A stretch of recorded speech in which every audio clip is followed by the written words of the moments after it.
Tent. Okay, it says green light right now, so.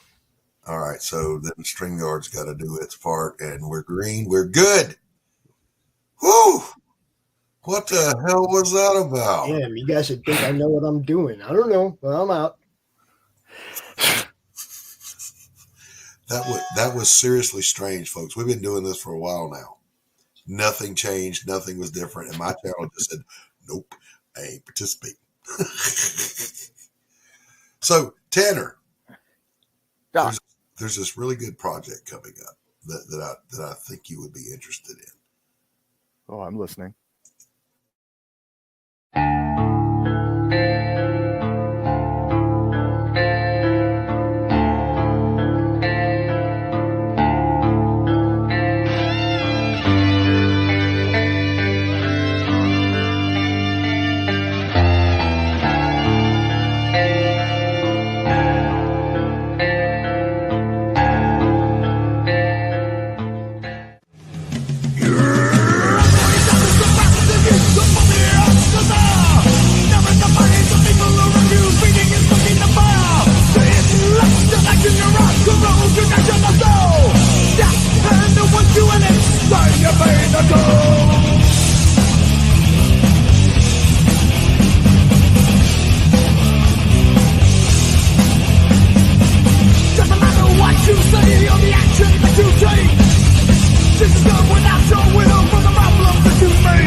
Yeah, I'm all in. Seems like that might be a spiffy little book. It's, the one line in there that says, "Accept the things you cannot change and the darkness that's inside you." That I love perfectly encapsulates my heroine, Elizabeth Payne. I've always had a hard time with saying heroine as a book. As the protagonist, right? I always see the little bag of uncut heroin running down the street fighting crime. You cause crime, you fucker. You don't get, just saying. And I completely understand that. It's that dark humor, a dark mindset. I always go there myself. Yeah, and spending my entire working life as a counselor who specialized in addiction treatment. And the heroine of our story, and they go, "What?"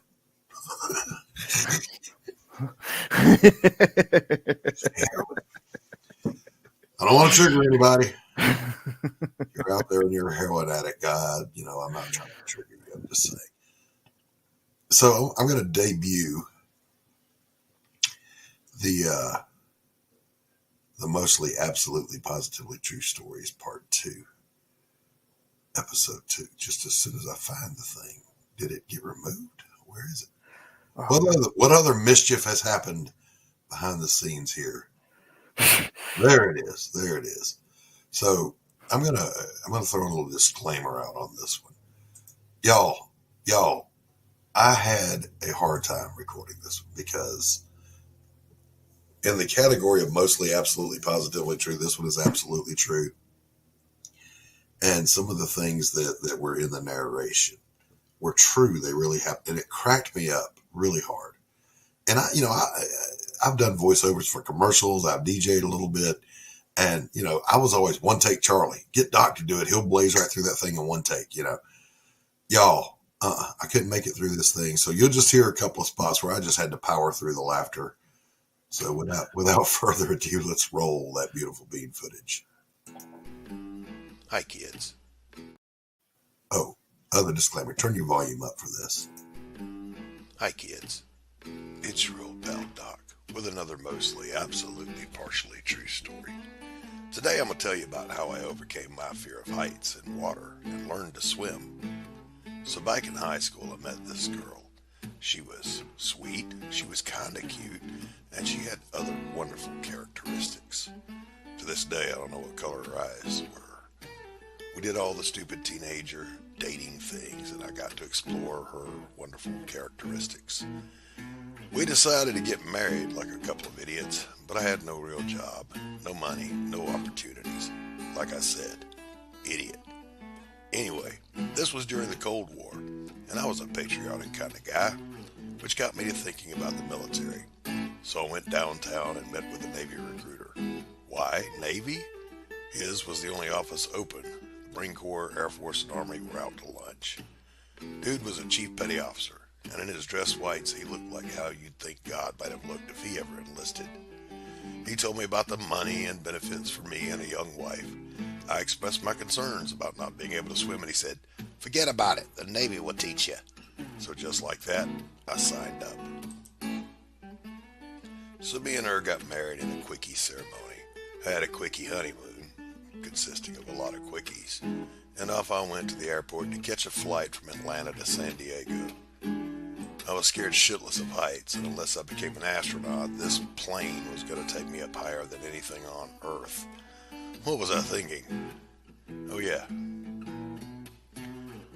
Plane takes off and I start chain smoking my Salem Light 100s. Honestly, it was kind of fun, and I was sort of enjoying the flight, in spite of feeling like I would puke, piss, shit, and pass out all at the same time. Anyway, I get to boot camp, and boot camp stuff happens. Heads get shaved, uniforms issued, lots of marching, training, screaming, and the ever-present odor of foot and ass one finds in barracks anywhere in the world.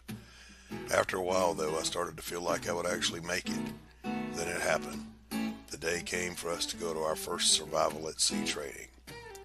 We go inside this big-ass building containing the biggest pool I'd ever seen. Chlorine burned my eyes. I was not crying, and every sound was amplified and echoed forever. Our swim instructor popped up out of the water and spit a fish out of his mouth and said, "I'm your instructor, Chief Petty Officer Dick Grande, U.S. Navy SEAL. The most important thing you gotta know today is that it is impossible for you to die in my pool, so don't piss yourselves, ladies." He then asked if there were any non-swimmers. A non-swimmer in the Navy is the equivalent of being a dirty commie. I sheepishly raised my hand. I was embarrassed, but I also wanted to live through this long-anticipated and dreaded day. He took us to the shallow end of the pool and instructed us on how to float.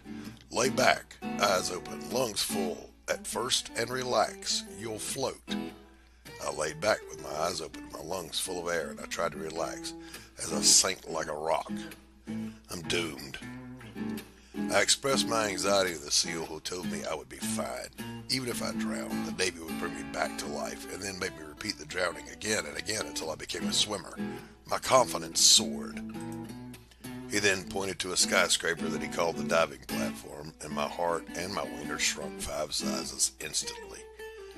He told us to climb to the top, wait for his command, cover our noses and mouths with one hand and our giblets with the other, and then step off and let gravity take charge. A nervous fart escaped my sphincter as I climbed Mount Everest. Sorry, fellas. Eventually my turn came. Little chubby Filipino kid stood next to me, and the SEAL gave the order to go. The Filipino stepped off and vanished into the distance, never to be seen by me again. I tried to go too. I just stood there making twitching motions like an idiot. The SEAL bellowed up to me, "Get off my tower or I will erase you." Now, I don't know exactly what that means, but his threat and my unending love got me to jump. I fell for about half an hour, reciting the 23rd Psalm a good 30 times, and then hit the water. I pushed off the bottom with all my might and broke the surface. "Help, I can't shit." I mean, swim. But the instructor saw my panic, and he was right there. "Open your eyes," he said. And just like that, I was treading water. I went on to swim the 2 laps and passed my first survival at sea, and did it for my country, patriotism, and, well, you know.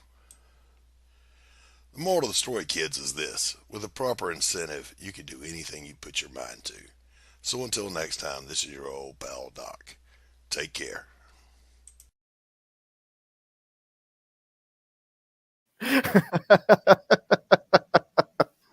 Bravo. Proper incentive. Oh man.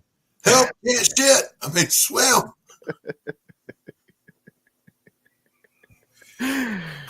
That was 20 takes, and I just ended up having to muscle through it. Help! I can't shit.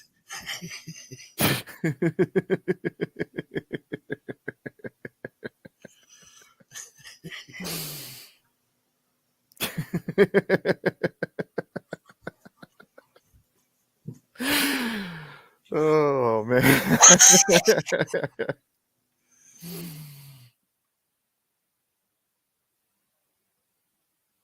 Yeah, that's right, Max.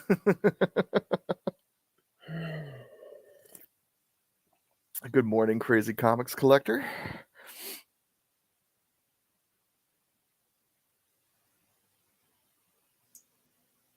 Hello? Can you hear me now? That was weird. It went quiet for a minute. I did just discover that you can actually get high from oxygen loss when I was laughing just then. Strange situation. I forgot what I was going to say. The sea stories, they're real. Let's see who we got here.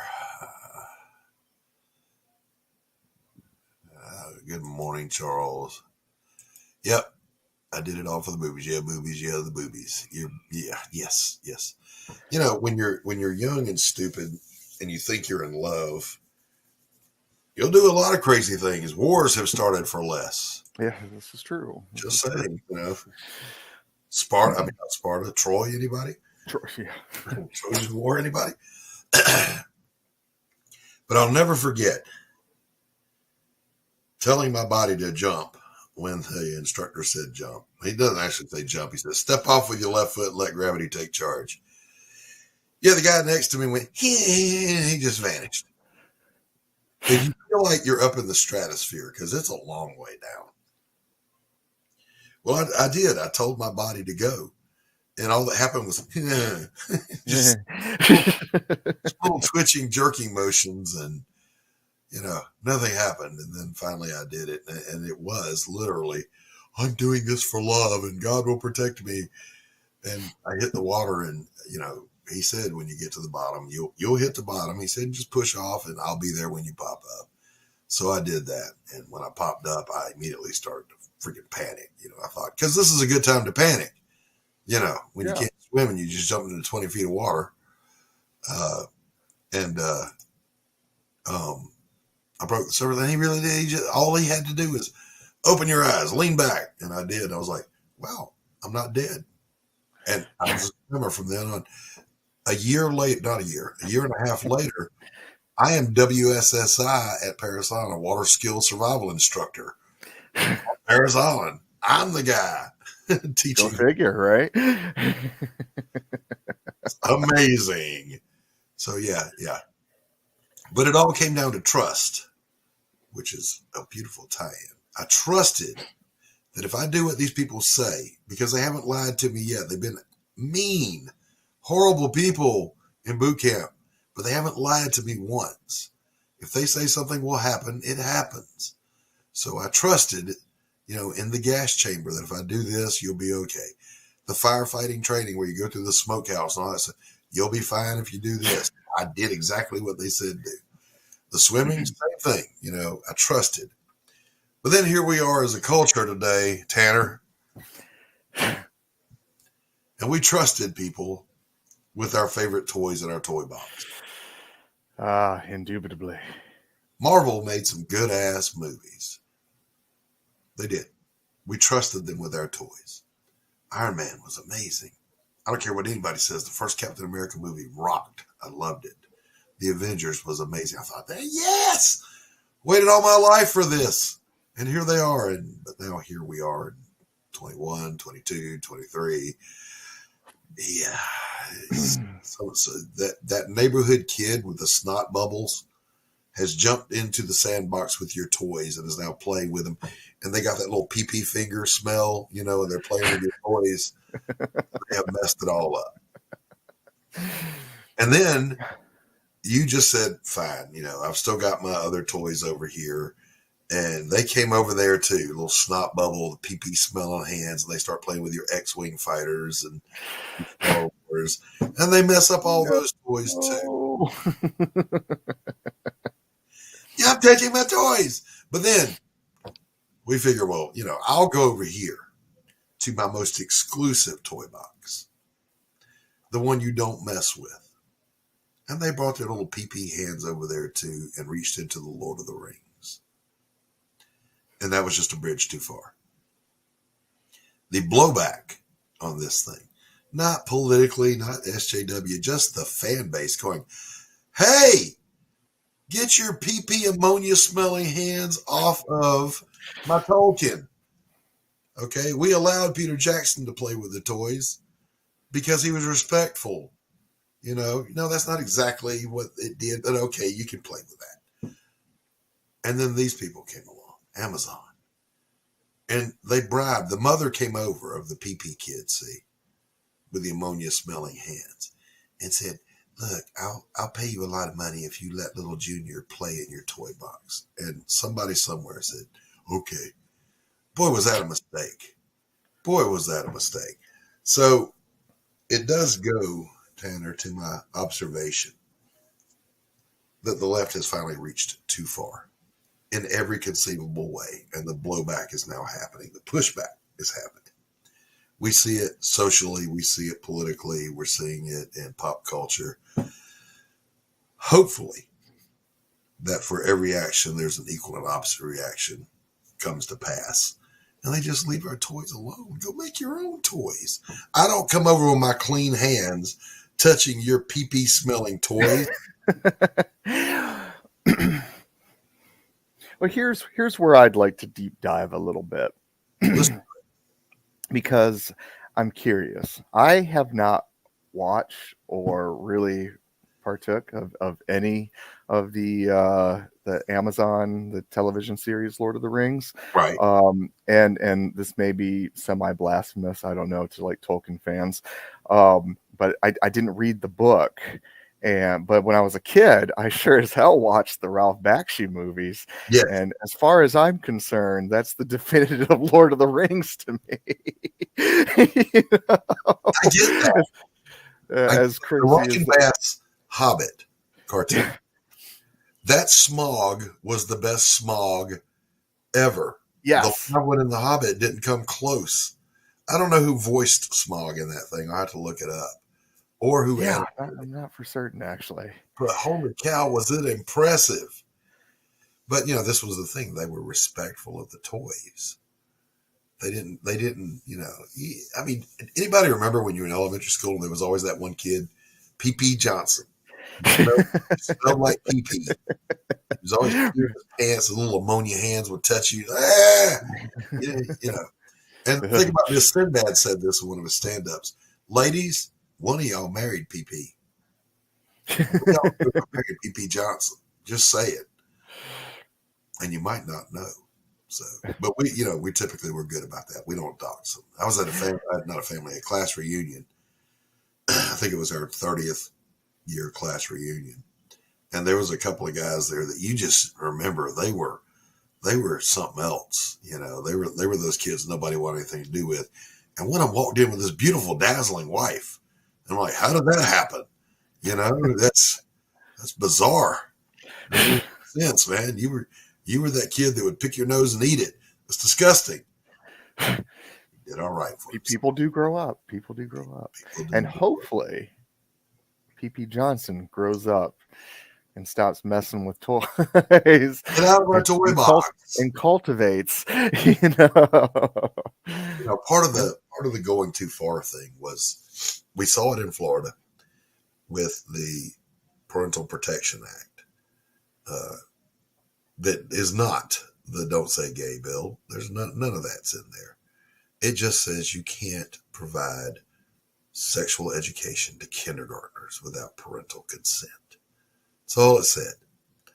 And you see how the left went, wow, they lost their minds, but that damn thing got put into law. And I could literally play you a dozen videos just off of one playlist of teachers in Florida of a certain inclination losing their minds because to them, this is the same as enslavement, terrorism, Jim Crow, whatever. It just says, leave them kids alone. Hey, teacher, leave those kids alone. That's all it is. Parents are saying this far and no further.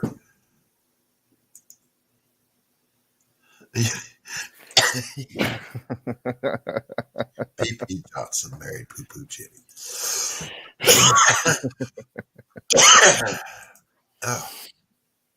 I got it bad this morning. Here's my question. So what is it with Lord of the Rings that has taken the bridge too far? Well, let's do touch on that for a second. Got to understand this. Star Wars is like too many chefs working on one recipe. We were talking backstage about that. We were. I'm making gumbo. I don't need some bozo standing next to me putting coconut and pineapple in my gumbo. That shit don't go. But that's what Star Wars was like. And then with Marvel, it's kind of a living thing. Comic books are. They're ongoing. And kind of the mindset that Stan Lee, Jim Shooter, and all those guys said is whatever's happening in comics is happening right now. You know, it's not Peter Parker is now, 50 years old. No, he's still a teenager or whatever because it's happening right now. So I'm not saying we excuse the infestation of P.P. Johnson as he grew up and ate a lot of soy and became a low T commando. It's, but the nature of the beast was that it was malleable to that. It was subject to that. The Lord of the Rings, on the other hand, is the product of one man's genius.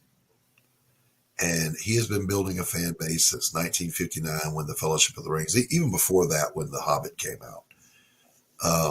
It is a work of the utmost. It is the pinnacle of storytelling in the 20th century. I mean, there's nothing that even comes close. And that fan base was huge, and it existed before George Lucas ever thought about Star Wars. It existed before comic books, and it's been around this whole time. Generations have shared this in their families.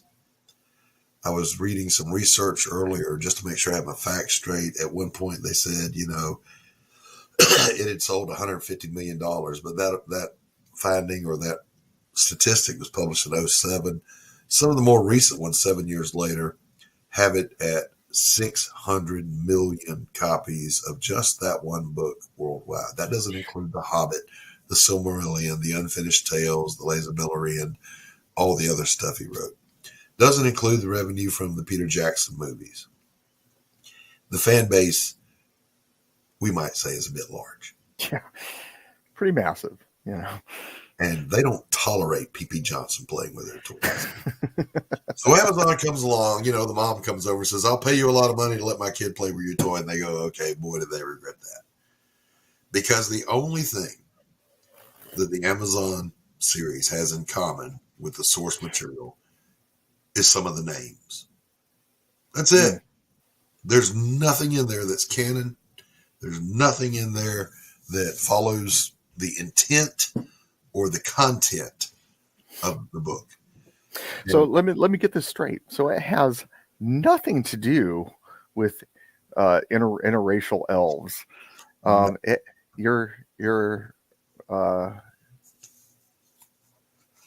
had a brain fart. Your qualms about the Amazon series is the fact that it did not stay true to the source material. Not that it didn't stay true to it or deviate a little bit. It's that P.P. Johnson came in and he pooped on the toys. I mean, we were like, Johnson, you got to come get me.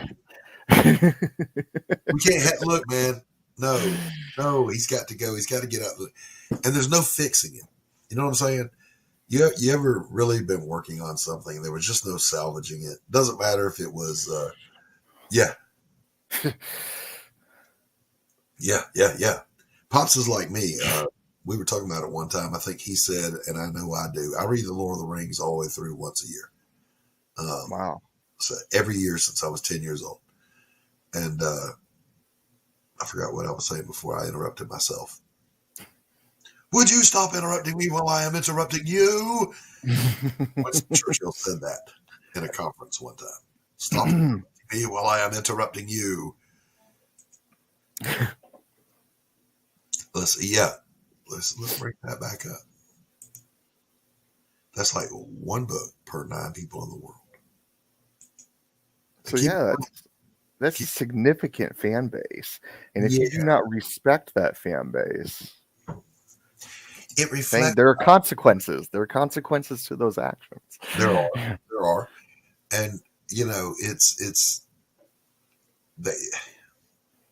I'm almost speechless over it. I saw it happen for like one of the most desperately awaited things for me has been for somebody, please make a good Tom Clancy movie.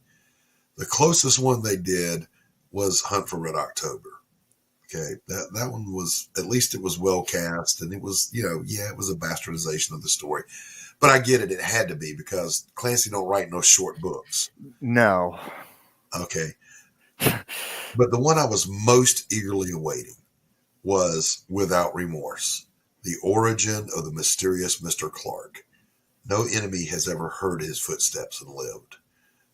That's his thing. When some motherfucker is absolutely positively got to die, you send Clark after him. Well, this was his origin story. And it was amazing. The book was so good. And then they made a movie. And the only thing it had in common with the source material is some of the names. Just so they totally screwed that one. Like, no. Yeah, Hunt was okay. Telepathic Buddy, good to see you. Brandon Looney Tunes from 2000, good to see you. Yes, and there was race swapping, and it was his loving wife was killed by his own agency betrayal. No, none of that was in the story. That's a typical Hollywood trope. That's the Bourne identity. Get out of that. That's not what I... Anyway, started on that. Because, again, that is the work of one man's genius, not a bunch of chefs cooking it. So the fact that you served up something terrible just means that you burned what he made. No Tom Bombadil instant fail, I get it. I think Tom Bombadil needs his own. They need to do The Adventures of Tom Bombadil, which is an actual book by Tolkien. And there's a great story in Farmagals of Ham. Oh my God, it's hysterical. You got to read it. So anyway, that brings us to that time of the show. What time, you ask?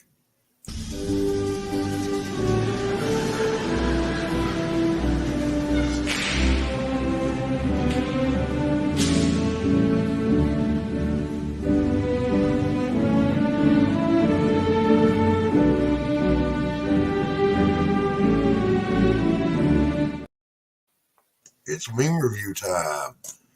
Meme review. And Max says, I'm okay without the hippie poetry. Tolkien wasn't a hippie. So true. He was already old when the hippies were an idea. All right, let's review some memes here. Let's do some memes. Let's see. It took you 15 minutes to get home. Google Maps said it takes 12. Who is she? Oh my God, I was in one of those relationships once. Where have you been? What do you mean, where have I been? I've been at work. If we're giving immigrants visas, shouldn't we give them MasterCards too? It is unquestionable that AOC is one of the great thinkers of our time. I'm just saying. When it's 2022 and someone sneezes and you have flashbacks to 2020, don't cough. The class of 2023 is actually one of the last sane Gen Zs. Like, for real, why do people hate them so much? Just saying. I often do think, Tanner, and chat, you tell me, if you're old enough to remember, whether you were a 90s baby or an 80s or even a 70s, take the kids from this generation back to then and just drop them off. I mean, that'd be a lot like just slathering somebody in blood awful and dropping them in with sharks. Good luck. Journalist keyboards in 2023. Let's see what we got here. It says, racism. Experts say LGBTQAI++++, DeSantis, Putin, whiteness, Trump, Nazi phobic, transition, fascist, terrorist, Russia, praise Fauci, anti-vaxxer. I think that's a real thing. Yeah. Those really exist. I gotta wonder sometimes. You do. You gotta wonder.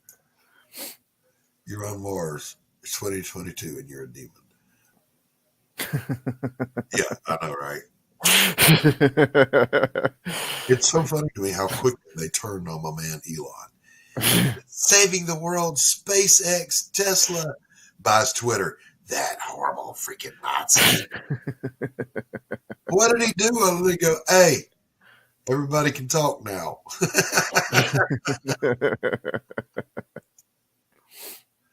Those who know the least will always know it the loudest. That's absolutely true. And look at that wonderful pack of people right there. Representing the true America. Imagine doing 80 in your hood goes in largemouth bass mode.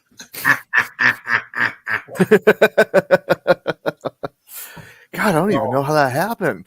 Well, I can actually tell you. When I was in the Navy, there was an ad. There was a truck for sale. It was a little Chevy Love. $100. It runs. Come get it. Other than that, it's in terrible condition. I'm like, all right, hang on, I'll go get it. It was way out on Fripp Island. All right, let me explain this to you. You're on the main island of Beaufort, and you drive to the next island, and then the next island, and then the next island, and you're going further and further out to sea, and you finally get to Fripp Island, which is this ultra. I mean, you guys have heard of Martha's Vineyard. This place is more exclusive than that. You can't even get on the island if you don't live there or someone doesn't leave you a pass. Mansions everywhere. Kenny Rogers lived there. Burt Reynolds lived there. All these stars live there. Well, that's where this thing was. But the thing is, it was a vehicle that one of the contractors had used while building the houses out there. And I'm not sure if you guys know this, but metal rusts when exposed to salt. And this is out at sea, basically. So this thing was a death trap rust bucket. So I told the wife, I'll drive it home, but you stay right behind me. So I get in this thing, and sure enough, it runs. And my thinking was, I'm going to turn it into a dune buggy, So I'm driving back, and it'll only go like 50 miles an hour top speed. The floor pan on the passenger seat just fell out and disintegrates as I'm driving away. That's not a good sign. And then the hood just lets go and it flies off. And it's okay. It doesn't hit the wife's car because it just turns into cornflakes in the air. I'm horrified. I'm about to fall through the bottom of this thing at 50 miles an hour. But I don't give up. I get it home. And it sits in my yard. Not my yard, my parking place, because I was living in an apartment complex. And it was only there a day before the manager came and said, look, you got to get that thing out of here. It's an eyesore. Yeah, I ended up having to pay somebody more than I paid for it to tow it away and crush it. I was just... Oh, my gosh. One of those stupid decisions we make. So, yes, this I can relate to. The screechies. If you ever get the chance, I'll post a link to it here in a minute. But if you ever get the chance, there's a guy who does parodies of the Bee Gees. Oh no! And it is some of the funny. And you come to me on a submarine, and you softly pee. It's just he mishears the lyrics, but he sings them, and they are really, really good. I think I know who you're talking about. Oh, it's good. It's good. Yeah. Time Man of the Year. Yep. Yeah. Was a GM. Well, in fairness, though, yeah, the Chevy Love was also a GM product. So those things happen. I'm just saying, Holy cow. I scrolled entirely too far looking for memes. I was up in that part of the StreamYard controls that I don't go near because I might booger something up. I might have a booger moment, You're like, nope. Nope. And that's kind of what I was thinking as I was trying to float underwater. Nope. I'm going to drown right here. But, you know, when he said, you're going to be fine, don't worry about it, I just believed him. I'm like, all right. He had already showed us, by the way, going back to the little thing about how I learned to swim. He had a demonstrator fall in the water and act like a freaked out. And he just stuck a big pole right in his face. He said, just grab the pole. Don't pull it. Just grab it. Grabbed it. And this guy was built like the Hulk. He just went, yoink, looked at the guy out and dropped him on the side. He goes, you can't drown. I will get you. But if you pull my pole, I'm going to let you have it. Here, take it. Good times, good times. You guys do a swim qual too, don't you, in the Army? Not in basic training. It's usually ran by the units once you get to like your first duty stations. And I'm telling you, they're getting really relaxed with a lot of this stuff because we used to do it all the time. And, you know, we call it drown proofing, where you go in with all your gear and you jump into the pool, you know, and learn how to take off your pack and all that kind of stuff. But, you know, I feel like what you can use the pants. You can use how to use the pant, turning them into a flotation device. Every piece of the Navy dungaree uniform was a flotational device, except for the belt. Seriously, the hat.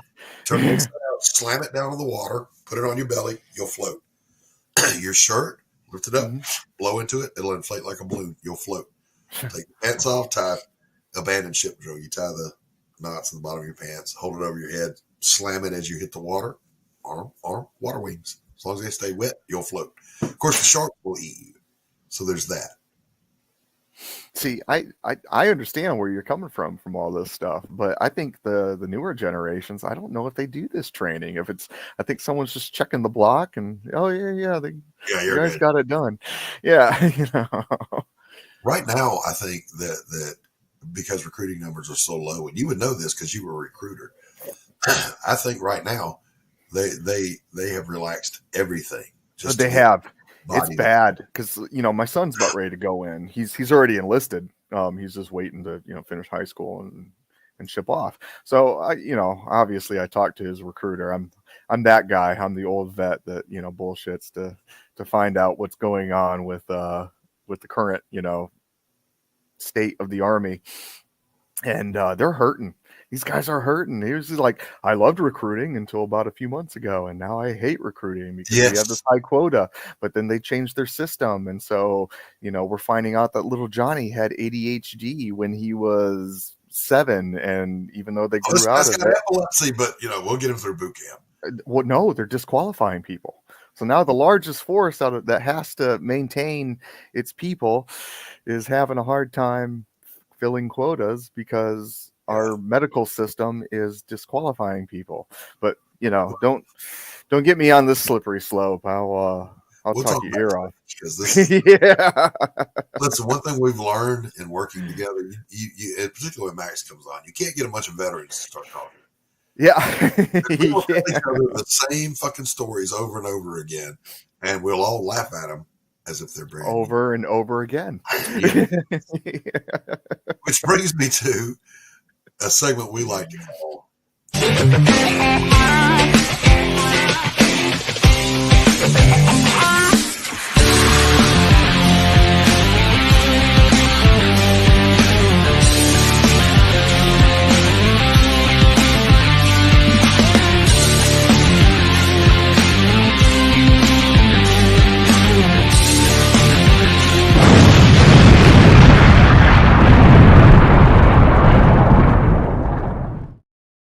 Good morning, greetings and salutations. Tanner Hurley here with another great moments in comic history. And today I want to talk a little bit about the man, the myth, the legend, the king. The king. The king of comics. Jack Kirby. Yeah. Okay. Yeah. Now, I don't want to talk about, you know, his backstory and all this. I mean, if you want that, you can go on Google. You can get, books. Get Glenn Fleming's, book. By far, there's things to check out that can tell you a lot about the the king of comics. But what I want to talk about a little bit is, I'm as much as I love Kirby now, and I have books and I have comics and I have all this crazy stuff. I want to mention that when I was younger, I didn't understand Kirby, and I wasn't a fan of the Kirby art style or anyone that drew like him. He's given way to people like who's also done his biography, Tom Scully, who has a Kirby-esque style, and there's many others. I could go on and on with guys that are influenced by Kirby. Even the great Barry Windsor Smith was a Kirby clone before he became the BWS that he is now. But I want to show off a little bit of this stuff and be like, I didn't understand Kirby. I didn't understand his figures. They didn't seem right to me. Of course, growing up in the 90s, everything was Jim Lee and Mark Silvestri and, the Image Boys. And so for me, that's what looked right. And that was comics. And I got roped into that, the excitement of, 90s era comics. But these are masterful in so many ways. Got these great, Demon comics. I have a lot of the newer stuff. I do have some Eternals, but I couldn't find them, so I won't be able to show those off today. A wonderful Captain Victory. Yeah, hell yeah. I mean, can you really call yourself a collector if you don't have at least one or two Kirby's in your collection? Absolutely. And like I said, he has influenced my art something fierce nowadays. For his dynamic storytelling, for his dynamic way of drawing. Anatomy may not be 100% correct. What is the story about the 5 finger, the 6 fingers or 4 fingers or something like that? He did on a character, but his influence on we were talking about Marvel and DC. I mean, he is the creator of Marvel. You have Captain America, the Avengers. In fact, the shirt that I'm wearing underneath this hoodie is a Marvel Kirby collaboration of characters. But he also did the New Gods. So I mean, when you think about DC, when you think about Darkseid, that's you wouldn't have that without Kirby. And people don't realize, you can't judge Kirby's work by modern standards because he did it first. Yeah. He didn't have anything to base it on except his own imagination. And funny talking about his imagination. I read somewhere that he almost got into a car crash picking up his kid from school because he was always thinking about comics and what he was going to draw and everything, and he started veering off as a result of kind of being in comic la la land and everything. But his imagination, and I think it was this story that really got me, because I'm not Kirby, and I'm not going to compare myself to Kirby, but I've been called an idea factory in my youth, and so I identified with that story. Yeah. And I thought, what's that? I think we all do to some degree. I mean, I think so. But Kirby in your soul, why are you in this business? This is true. Now I am an absolute amazing, big head over heels Kirby fan. I will buy even a reprint, if I see it. You bet. I know there was a great story that he got so busy and so involved in this world building when he was still living in Brooklyn or the Bronx. Brooklyn. Yeah. That Roz, his wife, was better known at Marvel headquarters than he was because he wouldn't even come in. He would give her, here's this month's work, a big old stack of several books, take it down there to them, and she would bring back the scripts for the next month. And he was just, he was that busy. And I'm going to share this one. If you let me do this. Oh gosh. I'm going to share screen here. I mean, not share screen. We're going to share the screen together. This is of course Glenn Fleming's book, Jack Kirby, A Personal Journey, Words and Pictures. Glenn got to visit Jack twice at his California home. Just by asking, by the way. Yeah. So never be afraid to ask. The answer is always no till you ask. And I'm not going to tell the whole story. That's Glenn's story to tell. Yeah. But the moment for me that if I were Glenn, that I would have just died a happy person was when Jack Kirby took Glenn's pages of his art, put them on his drawing table that every character in the Marvel Universe was born on, and reviewed them and looked at Glenn and said, "You see like I see." I would have just, okay, I'm good. Whew, I'm telling you, right? Life is good. I'm good. But yeah, Jack Kirby, the king of comics. And this has been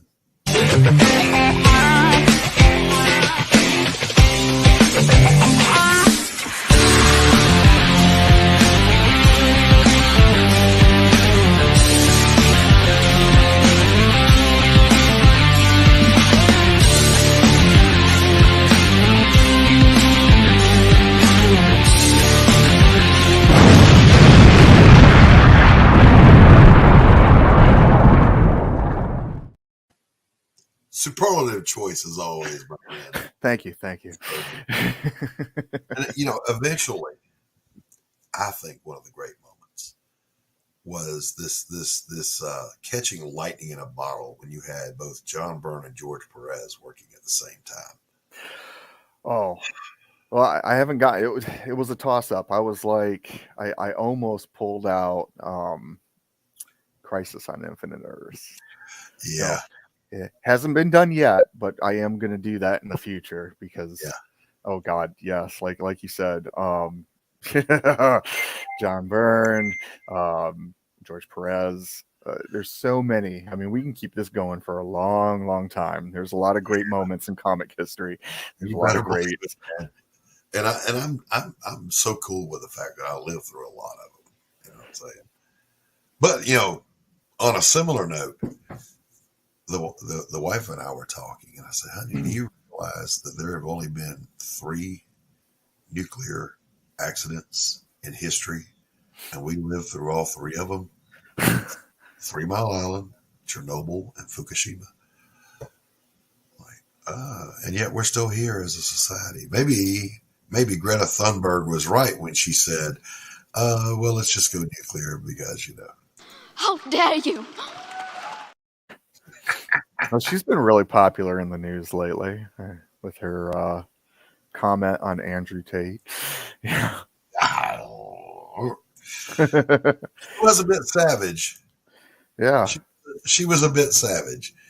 Hey, Tanner, I got to get the door. Will you take the show for a minute? I got it. I think that's my Amazon delivery of my art supply. So what's going on, chat? What's new? What's happening? This old guy on the left reminds me of John Lester.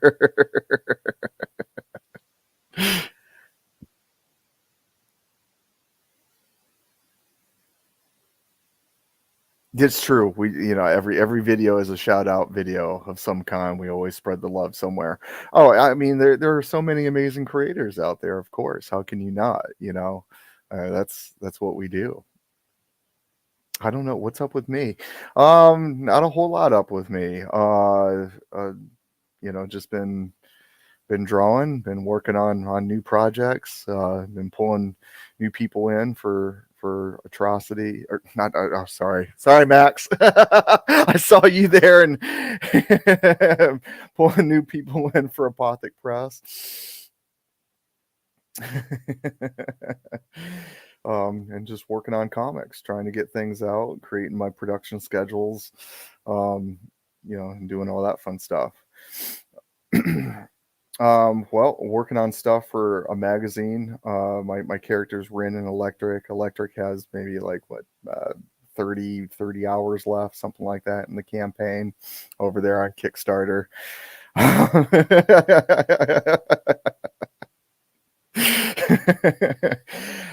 But working on stuff for, I'm shifting gears. I'm working on a magazine. We're going to rival heavy metal and stuff like that. It wasn't my art supplies. It was something. Oh, no. It's like being a kid on Christmas and you open it up and it's like socks. Oh, that's terrible. It's awful. It's awful. So here's what we're going to do, ladies and gentlemen. It's that point in the show when we're going to drop the link and invite you to come on in and hang for a few minutes, talk about what's on your mind. Yeah. Project you want to talk about? Come on. Dillard, would love to have you come out, brother. Thanks for tuning in. I have no mind. Fucking losing it hanging out with these people. I'm just saying. All righty then. Oh, let me drop the link. John Lasseter. Ah, no, that's the ghost of George Perez, bro. Not the only place I've heard that. All right, there's the link.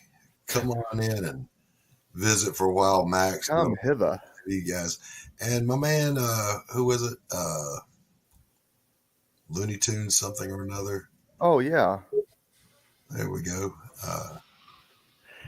Max, what's going on, brother? Not Brandon much. Looney Tunes fan 2000. Only got Come on about out. 20 minutes. I'm going to be live.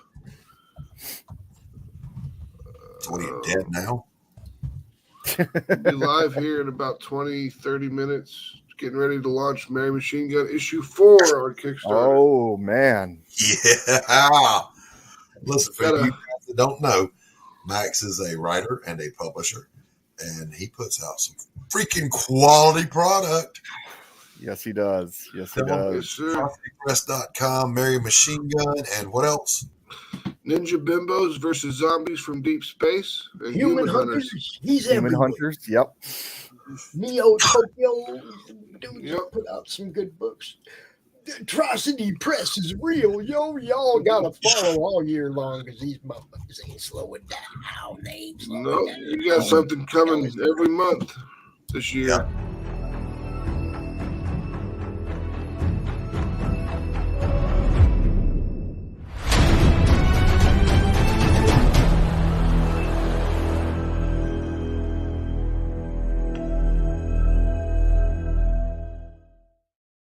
Max dropping talent and shit. Look at that.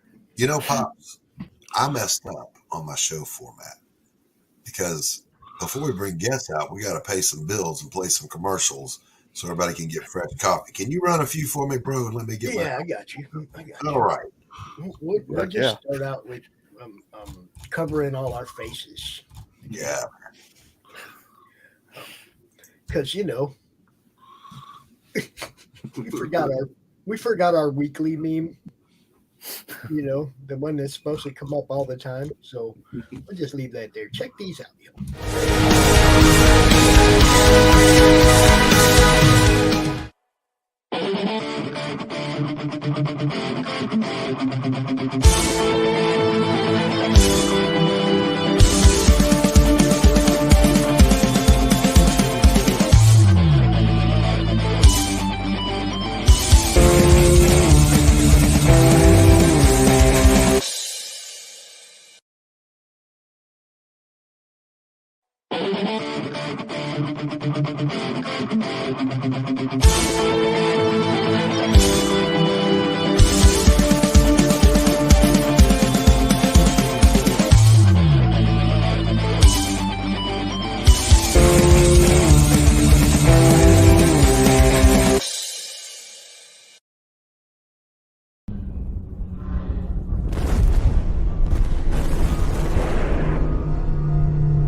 America's southern border has become a war zone. Human traffickers, drug smugglers, and terrorists flow across the Rio Grande with impunity, secure in the knowledge that no one will stop them. A distant federal government lectures Americans on their privilege while punishing overworked Border Patrol agents who were helpless to stem the tidal wave of invaders and determined migrants. Second-generation Cuban-American Marcos Zamora is a military vet, more patriotic than most Americans. No longer able to ignore the chaos at his doorstep, he acts. Joined by his best friend Gus, they hit the border every night, saving lives while stopping violent drug cartels and other opportunists. The government reacts with fury at Marcos' attempts to preserve American sovereignty, deploying the full might of their enforcement agencies. But Marcos understands that the only thing the rich and powerful fear is bad publicity, and he records every encounter. Whoever he is, this private American must be stopped. Illustrated by Richard Bonk and written by Eisner winner Mike Barron, Private American is his version of Captain America, and maybe a little Punisher, taking part in this ongoing, violent, and very real battle of good versus evil in the war for American sovereignty. Grab your copy at theprivateamerican.com. We have a secure border, and that is a priority for our administration. All right, we are back. And usually when we put the Q meme up, that does summon the Q, but Q, our Q, is on vacation at the beach. Yeah, he's living it up right now. Yeah, he is. One of those European countries nobody cares about. I'm sorry, I can't help it. What's up? Get your ass on camera. What's new? What's the hat? Dillard was with us, but then he bounced. Dillard, if you're still listening, come on back. Love to have you out here. I'm going to say, Come back. We've got 100 even people that have signed up to be notified about Mary Machine Gun 4 when it goes live, which it'll Very go nice. live here in about an hour. yep. So I have just passed 100 myself on Perotta on the mailing list, so I'm kind of thrilled with that.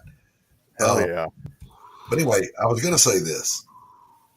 I'm a good artist, and I know lots of other good artists. I know some great artists, but in our small circles down here, in the shallow end of the big dog swimming pool, there is no better than Dillard. John Dillard of Dillard Draws.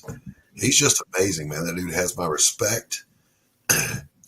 And then he has my hatred because not only is he a fantastic artist, dude can sing, and he's got a Mac Daddy speaking voice. So he's a triple threat. he can sing, he can dance, he can draw. He does it all, baby, is what I'm saying. Now, I haven't read his book yet, so I don't know about the writing. I'm hoping I can still edge him on the writing because I like to think I'm a pretty good writer. Let's see what we got in comments here. Oh, Max, I'm not reading that. What, smoking crack, worshiping Satan? I asked them what they were doing while you were gone. You go to your room, but you're already there, so damn it. Hey, damn it. The only thing with smoking little cigars is they go out like big cigars do. Gotta get And yesterday, oh God. Speaking of resistentialism, which if you don't know, I will repeat one more time, is the theory that inanimate objects have malice towards certain individuals. And I are one of them. So like yesterday, my lighter died. That wasn't resistentialism. Okay, lighters run out of fuel, and I've had that one for a while. But there's always a big box of matches in the house just in case such things happen until you can get to the store to get a new lighter. So I sit down and I open the box of matches, and of course, even though the outer sleeve said it was right side up, it was upside down, and then all the matches puked out.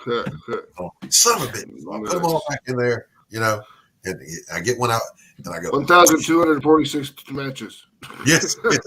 I go to strike the match, and the head breaks off on fire and flies like a little meteor across my studio and burns the linoleum. So then I go to light another one because, you don't put out the fire until you light the fire, right? Yeah. Priorities. And I go to strike another one, and it won't strike no matter what. I scratched that thing till there was nothing left but a toothpick. It wouldn't light because things hate me, and I hate them right back. But they started it. How old are them matches, Doc? How old are them matches? If the they're lighters, not old. But the lighter's been around for a while, and how long is the matches old? Well, matches were supposed to keep for a while. Do you remember the ones we would get in MREs that said water resistant? Yeah, the matches. Yeah. No, they weren't. No, they weren't. No. Lies, all lies. I mean, it might have been resistant, but you get them wet and they didn't work. No. Well, I mean, if you were like, let's say you're in Vietnam or you're in southeastern United States or somewhere humid, just the humidity knocks them out of play. So you know what we all did, of course. You carry a fucking lighter. Yep. It's just part of your go gear, man. Now, I don't know how it was for you guys, but your right cargo pocket was always for your day's MRE and something else. I forget what. Your left cargo pocket was non-inspectable, which meant you could carry anything you wanted in there. That's where the Snickers bar went. That's where the lighter went. That's where the instant Gatorade pouches went that you put into your canteen. Yep. Drink nasty water, potable water. I was that guy that carried the grenade pouch on his kit just so that I could put snacks in there. There was never a grenade. Yeah. After the first year I was in Iraq, they gave us grenades, and then the second time I came back, they took them all away from us. And we were higher rank the second time, and they wouldn't give. Like, nope, you got to be 7 to have a hand grenade. I'm like, what if I need to use the thing? Kind of handy to have, or But I was on Parris Island when there were 4 accidents in a row on the grenade range. So, they halted throwing a grenade. It never came back. Really? So, some friends of mine ended up stationed there after I left. They said, "Bro, they turned the grenade range into the rifle range, and the rifle range has now been turned into housing for E3 and below." I'm like, well, where are they throwing grenades? They don't until they go to AIT. What? So, Glenn, That's crazy. I don't know. Are you serious? You and Helen sing and you play? I got to know the story behind this, so we got to talk, Glenn. Sings and dances and draws and everything. So somehow Glenn and my names got run together, right? Doc Fleming came out. And both of us at the same time went, Doc Fleming, International Man of Mystery. Or It what? sounds like a character, I'm telling you. We've been brainstorming. We're going to do a book together starring Doc Fleming. I've already started designing and brainstorming some of the characters. Nice. I'm going to do the panel breakdowns. He and I are going to co-write it. I'll do the panel breakdowns. He'll do the finishes, and because he can color. And we're going to put out a good old-fashioned pulp, 1930s style, make Indiana Jones look stupid book. It's going to happen. Hey guys, Liquid Magazine's coming out. I'm all about the pulp.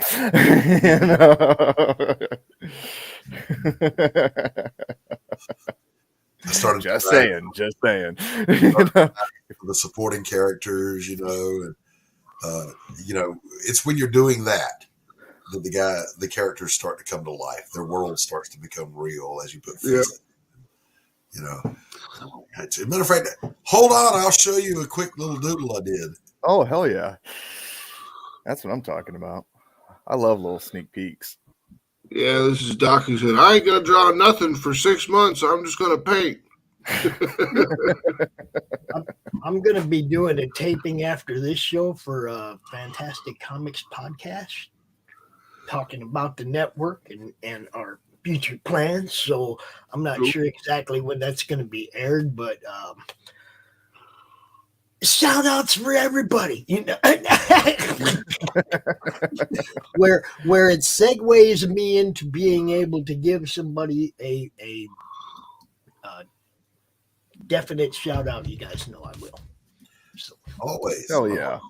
Pops is all about, listen, for those you don't know, Max and Tanner are both creators and publishers. I'm a creator, but Pops is a promoter. Worth knowing. Just saying. All right, different aspects. Yep. Bam! All right, so there's the first sketch of old Doc Fleming, and there's a sidekick. I haven't come up with a name for him yet, but I do know he carries a Winchester 1897 trench shotgun. Is he British? Doc Fleming is British. No, the sidekick guy. Is he British? He is Druze. Druze. If you were in the Middle East, you know Druze. They're kind of a blend between Christian and Muslim. Yeah. But they were mostly British citizens who were of Arab origin. So that's his story. I love it. I like that peanut shaped head, and the fez. Oh yeah, we're doing this. I told Glenn, by the way, Max, I heard your snarky ass comment when I was walking away, which is true, by the way. I got to finish Pariah before I do anything else. But I didn't factor in. Yes, I'm taking time off to paint. Pariah is going to launch at the end of February, hopefully. But as soon as it launches, I ain't even kidding, man. I'm going to paint every damn day for at least a month. But then I think I've got 3 projects I want to do. The Heap is public domain. So I want to redo the origin story of the Heap swamp monster from the 30s, 40s. Mm-hmm. Yeah, got to have it going. I got to do Doc Fleming.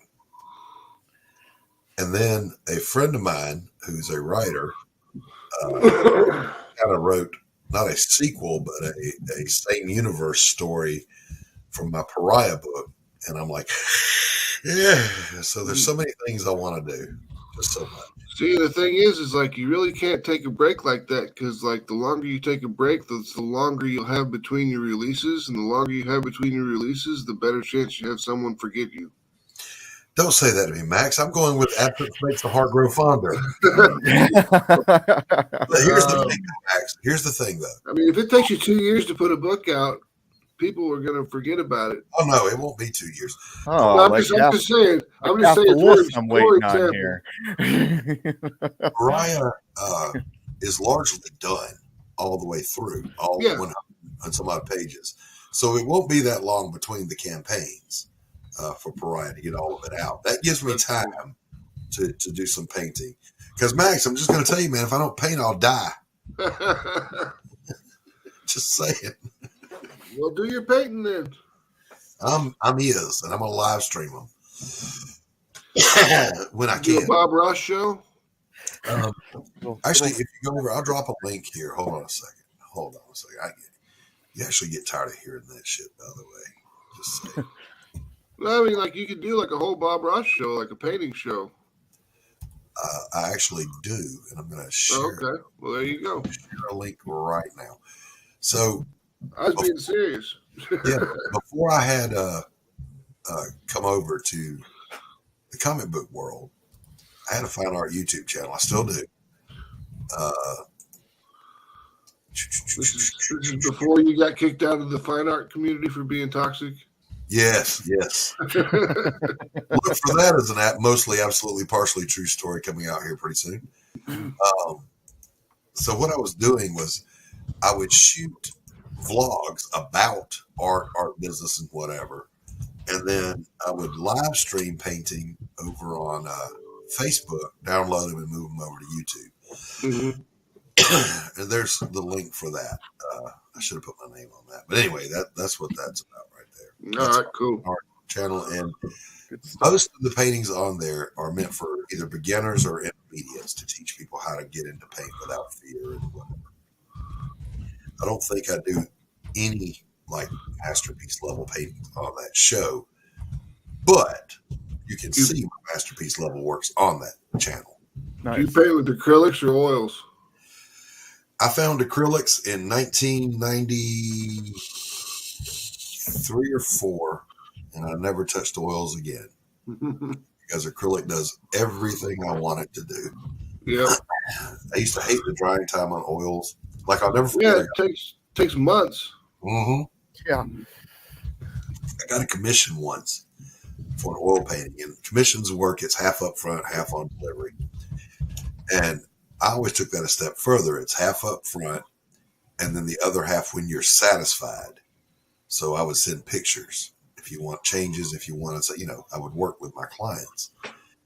And there was one that said, I'm going to pay you 100% up front, sight unseen, and if you deliver it by this date, there's a bonus, because he wanted it for an anniversary gift. I'm like, shit. I looked at the calendar. I was like, it ain't going to be dry by then. It was oil. But there is, you can speed that up. There's a stuff called second you can put into the oil and it makes it dry faster. So fortunately I found that. I did it. I was like, it was still a little tacky to the touch. So, Don't touch it. Don't touch it. You hang it up. Just don't touch it. Yeah. Glenn is absolutely right. It can take up to 60 years before an oil painting is completely dry. Wow. Very true. Because it doesn't evaporate. It's by osmosis that it dries. It's either osmosis or diffusion. I forget. I get those backwards. What I love about acrylic is I can lay down a layer. It's bone dry in 2 minutes. Then I can lay the next layer right on and keep working, baby. But if I need it to act like oil, wet on wet, you mix a little KY jelly in with it, and it stays wet. You keep just an endorsement for KY. It stays wet, baby. I always use a wet palette. Mm-hmm. Whenever I was painting my minis, I always use wet palette stuff. Yeah. I have some of that somewhere too. The extender, open time extender, somewhere in this mountain of art supplies over here. That's not trash. Those are all art supplies. I have some of that stuff, and it is fun to play with. It confuses my brain though, because when I'm painting, you kind of go into a trance, and you're used to the drying time. So if I was in that upper left quadrant a minute ago and I worked down here for a few minutes, that up there's dry. I'll go back, and I would put the extender into it and go back up there, and it's still wet. I'm like, what just happened? And you're checking your watch. How fast was I painting? You don't know you lose. It pulls you out of the moment. And you don't pull out when you're using KY, boys. And now you know. G.I. Joe.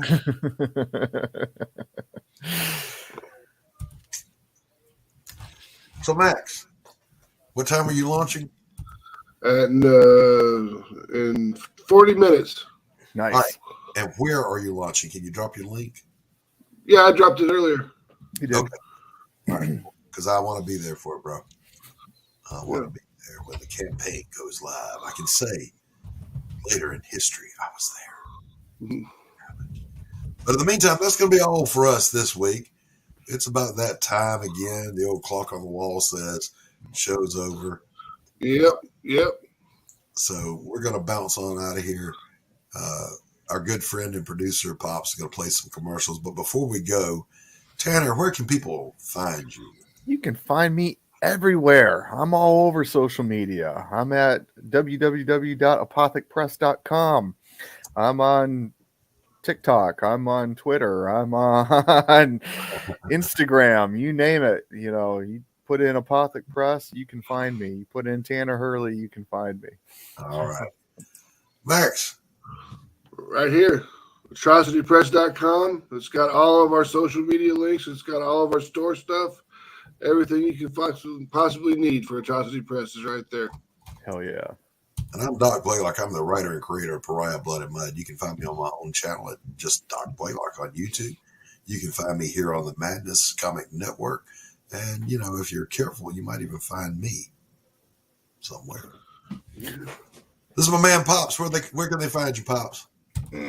Just about all over the media thing. Yeah, no. Twitter, Twitch, YouTube, Facebook. Comic-related madness. If you are on Facebook and you're not part of the madness, then you're missing out on a lot of our content because not all of it comes out here to the video waves.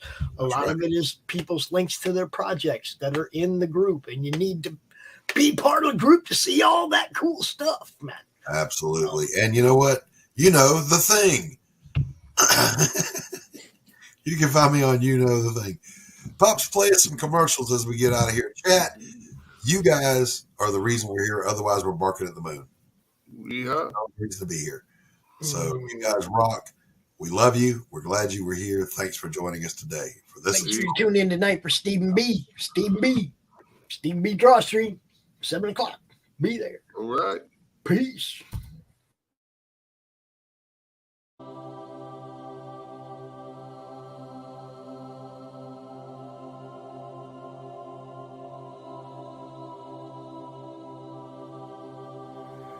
The original intention of the film was just for my personal use, but I thought with it being such a unique thing that I'd like to offer it to anybody who wants to see it. Things like that. And it's just a unique film of him. He says, I beat you. He says, they say we came in under the dead heat. He says, that's not true because I beat you. And the American said, well, he says, if you like to think so, he says, but I know the real story. He says, I know I clearly won that one.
bringing you sex, sass, and style. Buckle up and unlock your imagination for a fun adventure with these death-dealing dames. They sail the galaxy in search of spoils. The most dangerous acquisition, and the most fruitful, are the legendary Splinters of Yggdrasil. The Splinters are magical artifacts forged from the Tree of Life that wreak havoc on the universe. The missions are perilous, but the bounty is glorious. Enjoy our hyper-fictional wonderland. How is a pirate ship sailing through space? 'Cause magic. How do they heal so quickly after battle? 'Cause magic. How are they able to communicate through jewelry? 'Cause magic. It's all about the characters. Abo, rough, robotic, ready. Mo, carefree, callous, courageous. Mistress Graven, daring, diplomatic, dominating. Betsy, academic, accountable, aristocratic. Nefara, ancient, assured, adrenaline junkie. Bruto, proud, prominent, protective. Fisty, independent, incendiary, invigorating. Roxy, superficial, scarred, secretive. Once you get to know this diverse crew of mythical miscreants, you'll be anxious to find out what trouble they'll get into on the next episode. Go to abogrizzly.com and order both halves of the first episode today. How do you end this thing? How do you put the where's the brakes on this bus? I forgot Jazz how to drive. hands. Comic Books for Kids provides comic books to kids in hospitals and cancer centers across the U.S. It's a place where we can all work together to make sure every child has a comic book. 100% of all proceeds go towards the kids. It's about making a difference, and while they're in the hospital, allowing them to fly like a superhero, battle dragons, or rescue teddy bears. We are in every state in the country and now support over 160 hospitals. Every